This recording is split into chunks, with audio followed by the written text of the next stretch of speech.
Hey guys, Tyler Ansman here with Tyler Ansman Performance. So today we're going to talk about sprinting as a stimulus for pitchers. All right.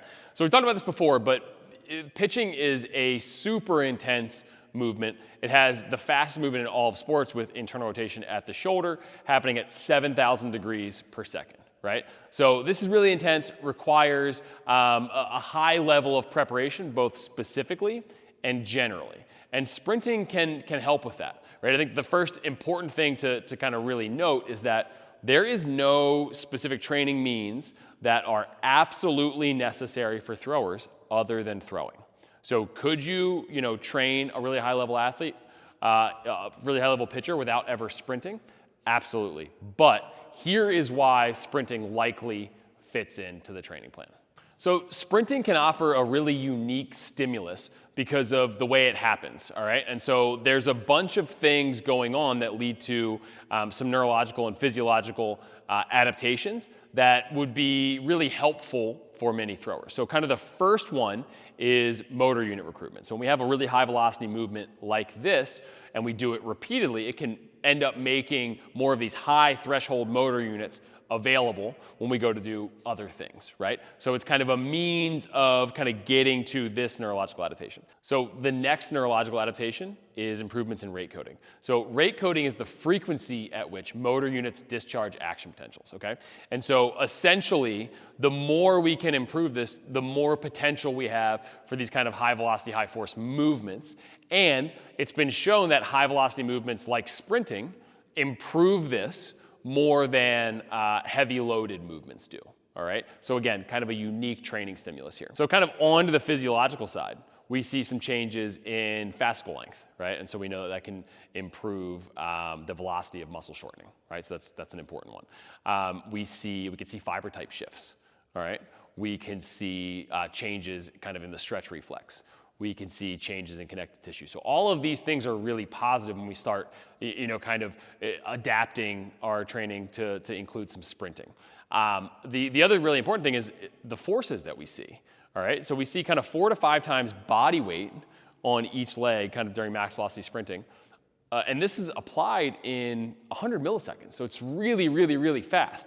When we run, so in faster runners, we also see kind of we see higher braking forces. Thank you to Dr. Ken Clark for the research on that.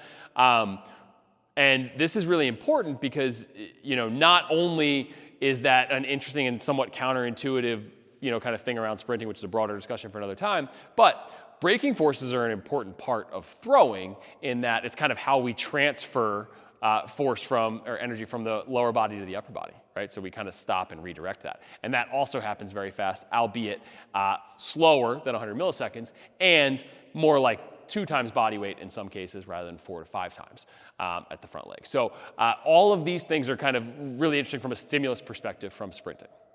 So this doesn't mean that we need athletes to sprint every single day. It is a very taxing movement, but it does mean that on our higher days, we probably want to include some degree of this. And so this can be anything from acceleration-based stuff to flies to some of our longer sprints. But like anything else, we want to make sure we're kind of acclimating our athletes to this before we just go into it, right? So if they haven't sprinted in a while, we're probably starting with shorter stuff. We're probably starting with loaded stuff, maybe sled sprints or things along those lines to kind of slow that velocity down a little bit because that's the more likely, the velocity is going to be our culprit when it comes to getting injuries more likely than kind of some of the higher forces are. So we want to make sure athletes are kind of acclimated and kind of prepared to sprint before we just throw them into it. And so just like we would with an on-ramp for throwing, we want to do the same thing for sprinting if athletes haven't sprinted in a while. So heavier loaded, kind of resisted sprints may be a good place to start because it's not just forces or any of these things. It's how fast these forces are applied that tends to be the real issue. And so kind of in the same way where we're not going to throw a 3-ounce ball, right, as hard as we can on day 1 back to throwing, we're probably not running a fly 10 on our first day back to sprinting, right? So resisted sprints, hill sprints, short accelerations, all of these things are going to be the place that we start. And then we may add in some longer tempos and things like this, or build-ups or things like this, where we're hitting kind of specific times or intensity measures and kind of gradually acclimating to this. But While we don't need to fit a program around sprinting, if athletes are generally healthy and kind of we need to take it to the next level in terms of the stimulus we're providing, sprinting can be a helpful one when it comes to throwers. Thanks for watching. If you have questions, feel free to drop them below. If you're interested in training, feel free to reach out via the comments or our email.